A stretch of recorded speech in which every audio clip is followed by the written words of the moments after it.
Perkenalkan, nama saya Irfan Ramdhani. Saya lahir pada tanggal 26 April pada tahun 1990.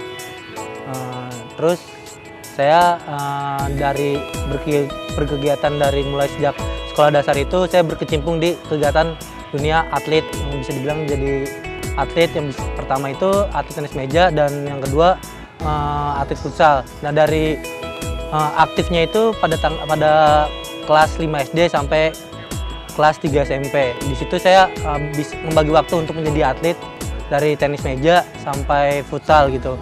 Untuk benar-benar prestasinya itu di tenis meja, soalnya pernah masuk ke juara di provinsi. Nah, kalau misalkan futsal itu pernah juara juga, tapi sekota Depok doang.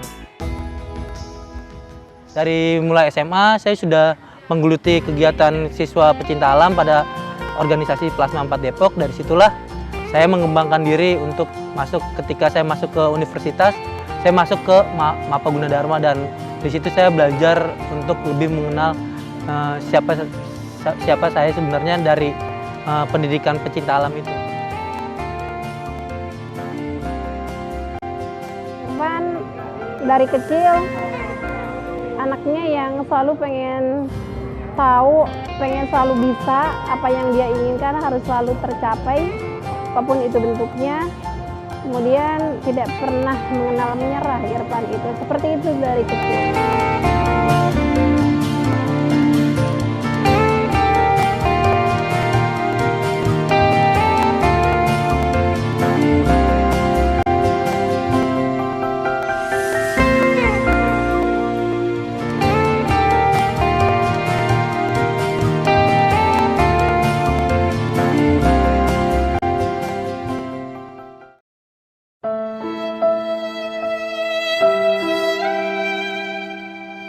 Pada saat itu, pada tanggal 13 Maret 2010 pada jam 15.30 kurang lebih, di situ saya terhempas dari wall climbing pada ketinggian 10 meter.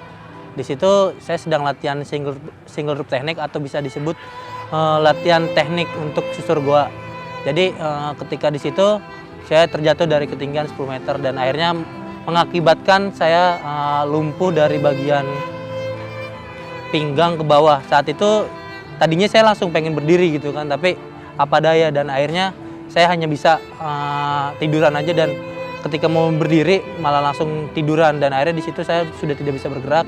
Dari situlah saya berpikir hidup saya akan berakhir di sini gitu. Tapi ya Tuhan berkehendak lain, dan akhirnya saya diberi kesempatan untuk hidup walaupun masih dengan keterbatasan fisik seperti itu.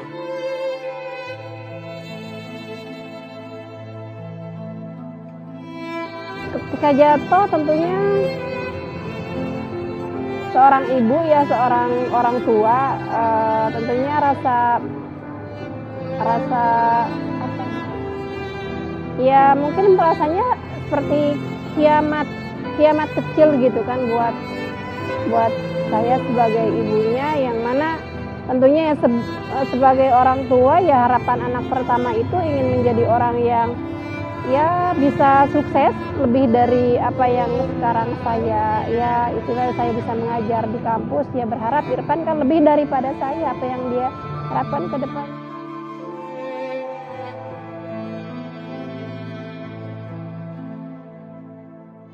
Pas Irfan jatuh, sedih sih gua. Tapi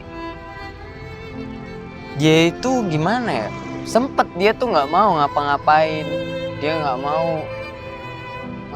mau bergerak untuk bangkit gitu, dan dia pasrah dengan keadaannya gitu. Tapi di situ gua dan kawan-kawan lainnya itu bantu gitu buat support dia. Ayo Van, bangkit, lu mau sampai kapan kayak gini gitu, lu mau nyerah sama hidup lu.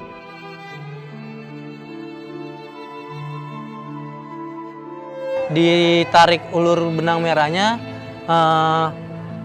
saya terlahir di dunia pecinta alam, dan saya dibesarkan di dunia pecinta alam juga, sampai akhirnya saya terjatuh juga di pecinta alam juga, dan hingga akhirnya saya dibangkitkan oleh teman-teman seluruh pecinta alam di Indonesia. Waktu itu ketika jatuh sudah karena dia divonis sama dokter dia lumpuh seumur hidup kan, cuma 10% di kursi roda aja sisa hidupnya itu, otomatis orang tua mana yang tidak merasa terpukul dan merasa down banget ketika melihat anak seperti itu gitu kan. Karena ya orang tua siapapun pasti yang dimanapun itu anak, ya harapan orang tua di masa yang akan datang. Kalau di Semeri itu bisa dibilang move on seorang Irfan kali ya.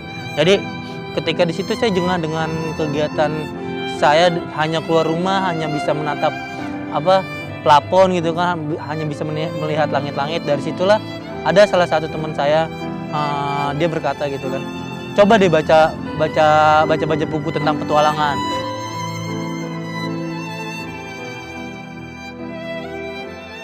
Lo masih punya tangan, Van, lo masih punya kepala, lo masih punya badan, lo masih punya kaki. Walaupun kaki lo masih keterbatasan, tapi gue yakin lo masih bisa berbuat banyak untuk orang luar di sana atau halayak ramai. Dan akhirnya ketika itu kan Fajar Ismail dia jurusannya sastra.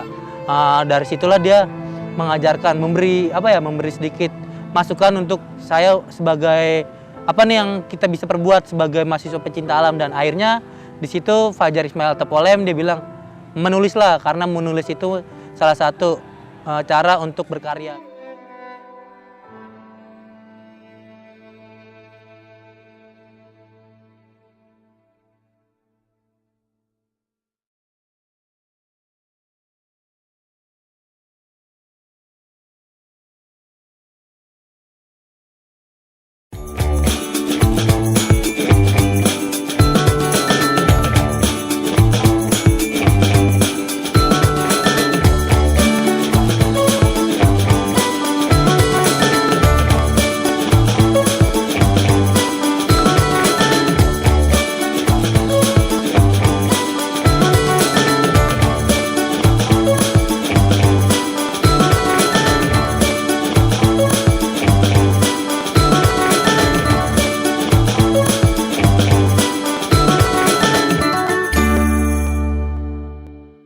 Memutuskan untuk pengen jadi penulis karena basicnya jauh banget nih. Saya jurusannya sistem informasi ke sastra. Nah, dari situ saya bahkan sempat bolos kuliah hampir 2 bulan. Saya untuk tinggal di Universitas UIN Jakarta itu untuk belajar sama si Polem di sekretariatnya dia. Dari sejak tahun 2012 saya belajar nulis. Ya alhamdulillah pada tahun 2015 pada bulan April awal itu buku saya terbit. Jadi proses penulisannya itu hampir 3 tahun lebih untuk bisa menjadi untuk bisa menelurkan karya seperti itu.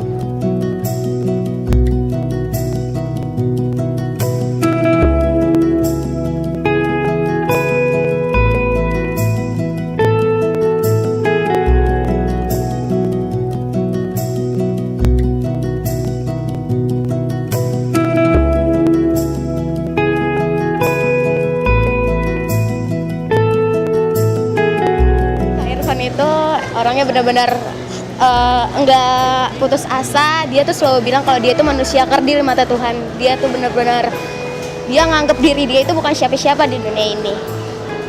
Terima kasih. Pokoknya orang-orang tuh wajib banget baca bukunya karena bukunya tuh punya hal-hal positif, terus punya pokoknya hal-hal yang menarik banget. Pokoknya untuk yang suka pencinta alam ataupun yang lainnya, pokoknya wajib banget baca bukunya Kak Irfan. Dari 3 buku ini dia telah memaparkan, walaupun cuma sinopsisnya, tapi kalau kita dalamin lebih dalam menyentuh banget. Karena dia punya impian, dia punya tujuan, baca buku, bacalah. Dan sekarang melihat seperti itu, ya sebagai mamahnya tentu sangat bangga dan rasa haru juga iya gitu kan, tidak menyangka bahwa dulu yang Irfan terkapar di tempat tidur kurang lebih 1 tahun hanya terlentang saja ya, hampir ya ini adalah mukjizat dari Allah yang Maha Kuasa. Irfan bisa bangkit kembali dan dia bisa berkarya seperti itu.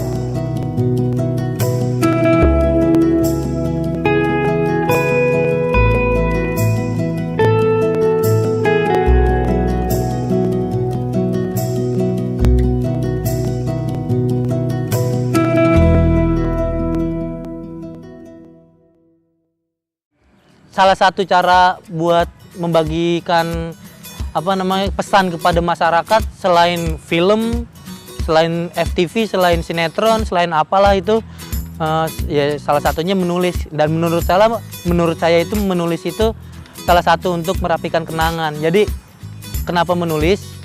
Mungkin kalau misalkan kita sebagai kodratnya sebagai pecinta alam, menurut saya gitu, agak sedikit egois ketika kita berjalan ke suatu tempat itu hanya dibagikan kepada teman-teman lingkungan sekitar saja gitu kan, tanpa harus membagikan ke halayak ramai.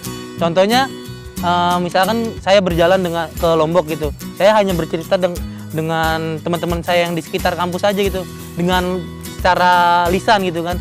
Nah mungkin yang tahu cuma teman-teman di kampus doang, tapi beda halnya kalau ketika kita udah menulis dan bahkan disebarkan di media sosial atau ke media TV.